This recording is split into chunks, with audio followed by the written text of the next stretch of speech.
안녕하세요. 배신의 장미입니다. 오늘의 사연 시작하겠습니다. 평범한 집안에서 태어났었지만 워낙에 치이는 둘째로 태어나서 서러움 좀 받고 컸었습니다. 위로는 언니, 아래론 남동생.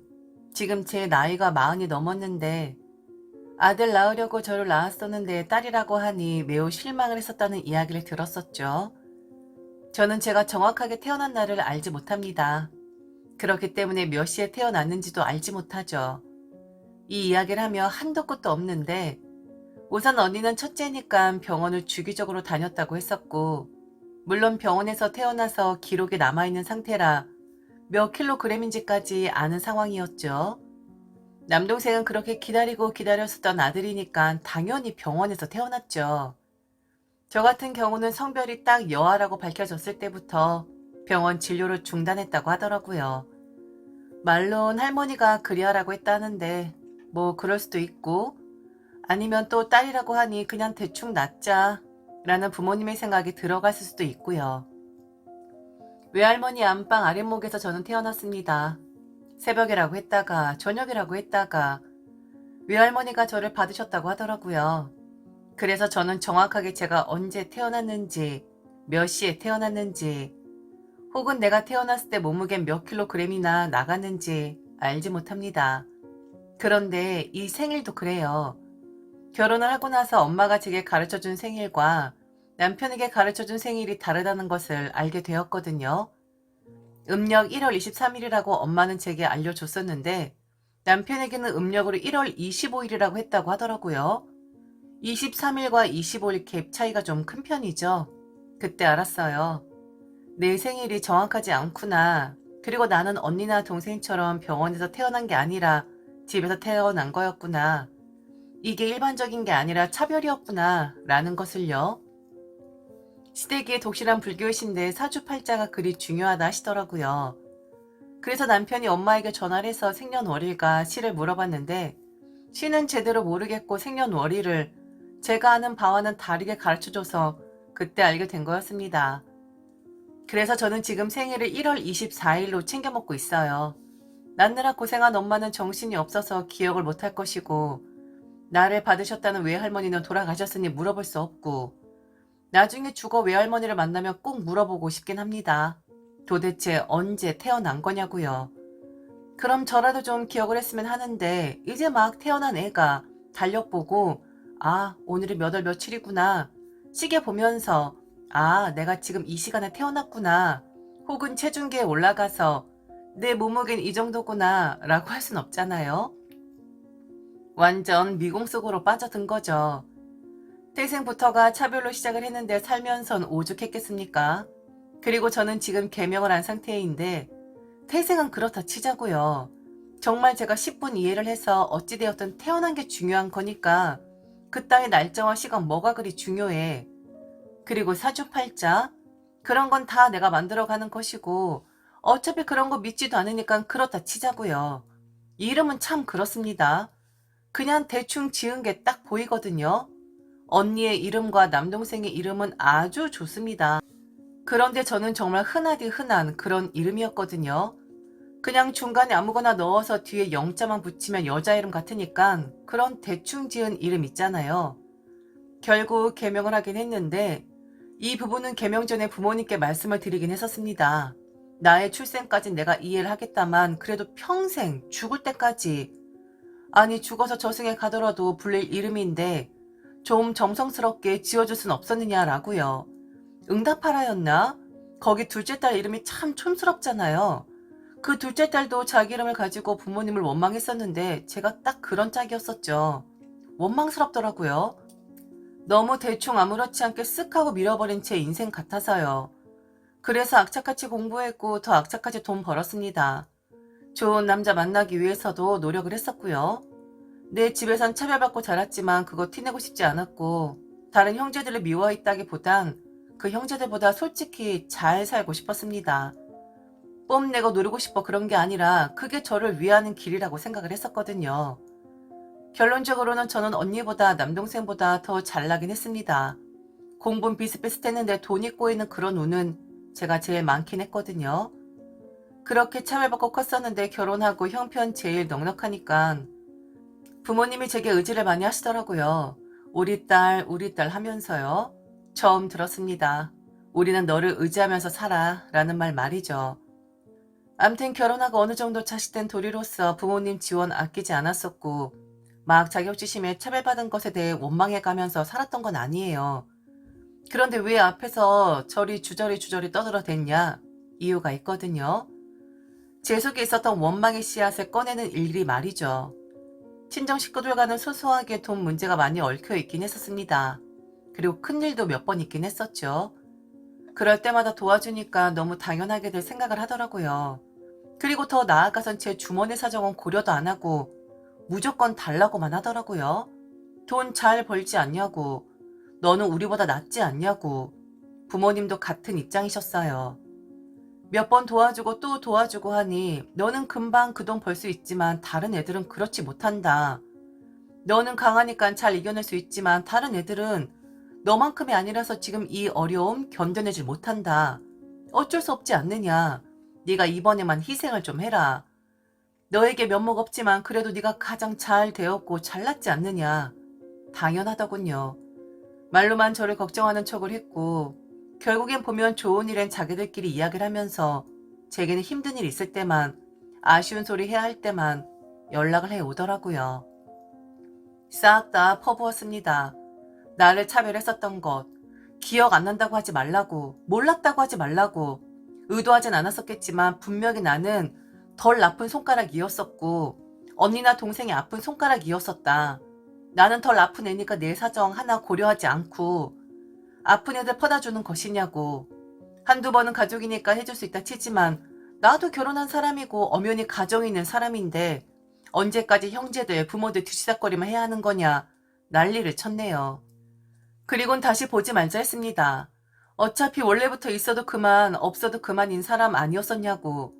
얼마나 부모님과 제 형제들이 제게 관심이 없었냐면 뭐 모를 수도 있습니다. 그런데 정말 아무도 눈치를 못 채더라고요. 제가 어렸을 때부터 덧니가 심했었습니다. 그래서 활짝 웃지를 못했었는데 돈 벌어서 제 돈으로 치아 교정을 했었어요. 그 철기를 입에 3년 이상을 달고 살았었는데 아무도 제가 치아 교정을 했다라는 것을 기억을 못하더라고요. 하물며 언니 같은 경우엔 고등학교 때 부모님이 치아 교정을 해준 상태였었거든요. 이런 사람들이었습니다. 필요할 때만 저를 찾는 사람들이었고 제게는 관심 하나 가져주지 않는 사람이었는데 원래 관심이 없었던 사람이었는데 왜 내게 관심 없냐고 하면 너무 치졸해 보이니까 그냥 제가 인연을 끊어버린 거예요. 추잡해지기 싫어서요. 그럼 이야기가 여기서 끝이 나냐? 친정이 좀 저러면 시댁이라도 좀 마음 넉넉하신 분들이었으면 얼마나 좋았겠습니까? 똑같더라고요. 친정과 인연 끊었다고 하도 나한테 돈돈 거리길래 더 이상 얼굴 보고 싶지 않다라고 했다 하니 아주 잘했다고 하더군요. 그동안 네가 번 돈 네가 쓰는 거니까 아무 말 못했었지만 좀 과하다 생각했었다고. 앞으로 우리 식구끼리 잘 살고 그리고 네 돈은 우리 가족만을 위해서 써달라고 하는데 눈치가 없는 건지 아니면 사람을 바보 등신으로 아는 건지 위로를 받았다면 제가 너무한 건가요? 친정 부모복 없는 것은 원래 시부모 복도 없는 게 당연한 건가요? 태생도 잘 모르고 이름도 대충 짓고 그냥저냥 저리 밀어놓은 그런 애였으니까 이쪽에서 이용당하는 거 그만하겠다 하니 이젠 이쪽에서 저를 이용해 먹겠다고 하는 걸까요? 마음 심란해 죽겠는데 시어머니 제게 그러더군요. 남편 차를 좀 바꿔줬으면 좋겠다고요. 사람들 그 정도 위치면 다들 제 땡땡땡 타는데 본인의 아들도 그 정도 위치는 되지 않냐고. 친정 식구들과 연 끄는 거 기분 좋지 않을 테니 남편 차 바꿔주면서 기분 풀라고 하는데 와 정말 사람 미치겠더라고요. 저걸 위로랍시고 제게 하더라고요. 제 기분 풀어지게끔 남편의 차를 바꿔주랍니다. 네 남편 좋은 차 타고 다니면 너도 기분 좋을 것이고 우리도 며느리 잘 들여서 우리 아들이 저런 좋은 차 타고 다니는 거 보면 얼마나 뿌듯하겠냐고 하면서 말이죠. 잘한 거야. 돈만 뜯어가는 부모는 부모도 아니야. 그리고 네가 좀 잘했니? 결혼하고 나서 너처럼 하는 그런 자식 없어. 부모도 챙기고 다른 형제들도 챙기고 그동안 내가 너 보면서 너만 아등바등 하는 것 같아서 너무 마음이 안 좋았어. 우리 며느리 불쌍해서 말이지. 잘한 거야. 아주 잘한 거야. 그리고 말 맞다 나 결혼했으면 이제는 우리 집안 식구인데 왜 우리 집안 사람을 그렇게 부려먹는 건지 내가 너무 화가 나서 사돈들한테 한 소리 하려고 했었어. 기분 풀어. 알았지? 그리고 네 남편 차 바꿔줘라. 네 남편 차 바꿔주면서 기분 풀어. 얼마나 좋아? 내 남편 좋은 차 타고 다니면 차 바꿔서 주말마다 여행 다니면서 그렇게 살아. 알콩달콩 우리들한테만 지원하면 된다고. 절대로 마음 약해지지 마라. 절대로 친정 식구들한테 약해져서 또 도움 주지 말라고. 어차피 그들은 고마운 거 몰라. 당연하게만 생각하지. 알겠니, 며느라? 저희 시어머니 말 어떠세요? 참 대단하죠. 어떤 말을 기대했었던 건 아니었는데 참 기가 막히더라고요. 저런 상황에서 저런 말 자체가 나온다는 게요. 저는 복이 정말 없는 사람이더라고요. 그리고 이용만 당했었던 사람이더라고요. 저만 몰랐었던 겁니다. 어떤 분이 그러셨었어요. 네가 다 해놓고 왜 그들을 비난하냐고. 네가 좋아 그리한 것이고 지원한 거 아니냐고. 그런데 피드백이 약하다고 해서 내게 고맙다는 말을 하지 않았다고 해서 네 마음이 서운하다면 네가 진정으로 그들을 도와준 게 아닌 거라고. 마음 수양이 부족한 거라고 하는데 속으로 조카라고 했네요. 너나 그렇게 생각을 하라고. 어디 성인군자 납시었냐라고 속으로 그랬었네요.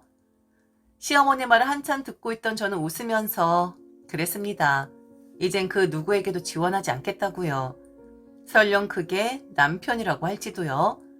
내가 원해서 지원하는 건 상관없으나 이런 얼토당토한 말을 들으며 남편 차 바꿔줄 이유 없다고 했습니다. 똑같다고 했어요.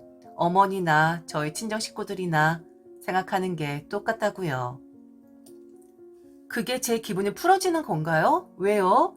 제 돈 써서 제 차도 아니고 남편 차를 바꾸는 게 왜 제 기분이 좋아지는 건가요? 제 차를 바꿔야죠. 어머니, 정말 저를 위로하고 싶으면. 아니, 그동안 네가 친정에 쓴 돈이 얼만데? 그 정도 돈이면 차 한 10대는 바꾸겠다. 네 남편한테 그 정도 돈도 못 써? 네가 네 남편한테 거하게 쌓아야지만 나는 너를 믿을 수가 있을 것 같아. 또다시 마음 약해져서 네 친정에 돈 갖다 바칠 것 같다고. 친정엔 그렇게 쓰면서 네 남편한테 하는 게 아까워? 새로운 마음으로 정신 차리겠다는 마음으로 그리 하면 좋잖아? 네가 지금 그리 이야기를 하니 나 너무 서운해지려고 한다 얘. 아이고 알른이 죽겠습니다. 정말 지긋지긋하네요. 너무 힘이 드네요. 왜 다들 내 마음 같지가 않을까요? 왜 저는 이 모양일까요? 왜 제 입에서 독설이 나오게끔 하는 걸까요? 제 탓 하지 말아주세요. 제가 시작한 건 절대로 아니니까요. 저는 그동안 병신처럼 그냥 이혼만 당한 사람이니까 제발 네가 네 발등 찍은 거라고 저를 비난하지 말아주셨으면 좋겠어요. 하도 그런 소리 들어서 너무 징글징글 하거든요. 저는 시어머니에게 그랬습니다. 서운하시다고요? 그럼 제대로 서운하게끔 해드려야겠네요. 하도 돈돈돈 그래서 저 친정 식구들하고 인연 끊은 거잖아요. 그런데 어머니도 그러시네요. 친정 식구 얼굴 안 보고 싶다라고 말하는 며느리에게 아들 차를 바꿔주라고요? 우리한테만 돈을 쓰라고요? 피 섞인 부모 형제도 안 보겠다는 사람인데 제가 어머니를 봐드릴 거라 생각하시는 거예요? 어머니도 안 볼래요.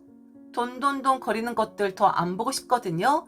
이용만 당하는 삶 저도 이젠 싫거든요. 시어머니도 안 보고 친정도 안 보는 그런 사람입니다. 그깟 차 이야기에서 그리 했어요. 저게 시작이 되겠죠. 친정에 더 이상 돈 안 들어가니 또 다른 걸 원할 것이고 또 원할 것이고 저건 시작에 불과한 거니까 두 번의 실수는 저지르지 않는 게 사람이니까 시어머니에게도 막말했습니다. 보지 말자고요. 퇴근한 남편에게 당신 어머니가 이리 말씀하셨다. 위로까진 바라지 않지만 좀 너무하는 거 아니냐 했더니 한숨을 푹 쉬면서 저를 안아주더군요. 당신 마음대로 하라고. 보고 싶지 않은 사람은 안 보면 되는 것이고 보고 싶은 사람만 보면 되는 거니까 스트레스 받지 말라고 하는데 그냥 엉엉 울었네요. 양가 부모님들과 절연해서 온 게 아니라 그냥 왜 그렇게 어렸을 때 일이 생각이 나던지 참 주책맞게 눈물이 나더라고요. 주체할 수 없을 정도로 말이죠. 상처였을까요? 아니면 자격지심이었을까요? 아직도 잘은 모르겠습니다. 다만 저는 지독할 정도로 독하게 살아온 사람이고 제 인생에 최선을 다했던 사람이긴 합니다. 그리고 좋은 마음으로 베풀었던 것도 사실이에요.